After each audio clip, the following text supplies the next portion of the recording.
Sebelum kita memulai renungan malam kita, mari kita berdoa. Bapa dalam surga, terima kasih atas hari ini yang Tuhan sudah berikan kepada kami. Pada saat ini kami akan merenungkan firman-Mu.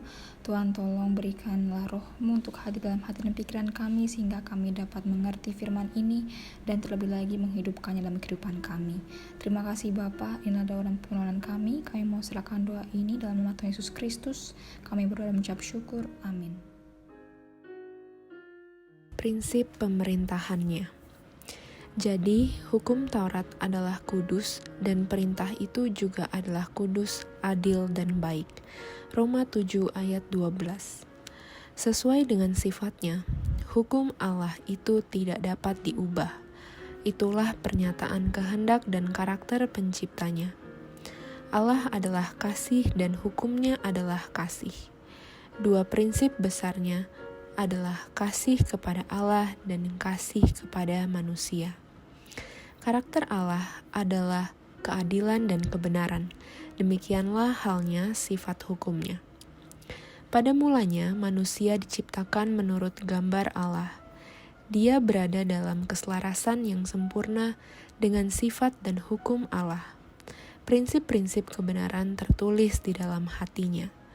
Tetapi begitu besar kasih Allah akan dunia ini, sehingga Ia mengaruniakan anaknya yang tunggal, agar manusia dapat diperdamaikan dengan Allah. Melalui jasa-jasa Kristus, manusia dapat dipulihkan agar selaras dengan penciptanya.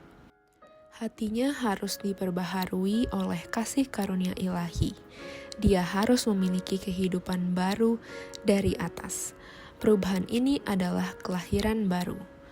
Langkah pertama dalam pendamaian dengan Allah adalah mengakui dosa.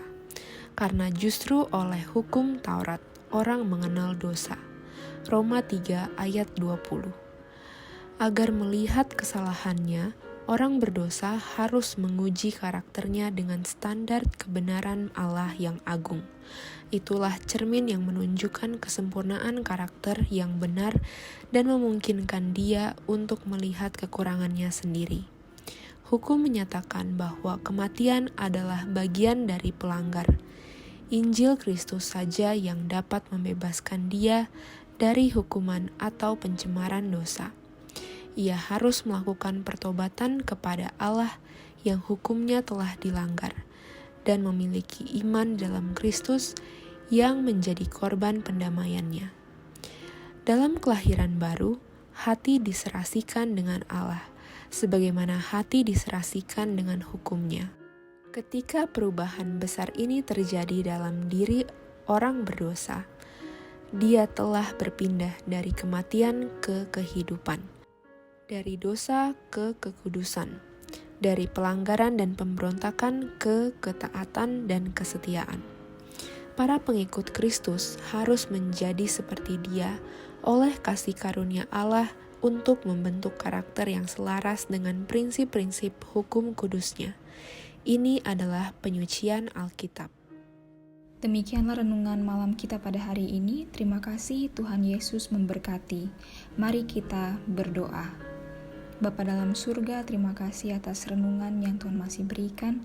Melalui firman-Mu, Tuhan tolong supaya kami dapat disadarkan akan dosa-dosa kami dan kami dapat layak untuk menghadap Tuhan dengan roh Tuhan hadir dalam hati dan pikiran kami. Biarlah kami dapat semakin hari semakin dekat kepada Tuhan. Terlebih lagi karakter kami dapat semakin sempurna sama seperti karakter Kristus. Terima kasih Bapa, mampukan kami untuk dapat mengerti dan mempraktekkan menghidupkan firman ini dalam kehidupan kami. Di dalam nama Tuhan Yesus Kristus kami berdoa dan mengucap syukur. Amin.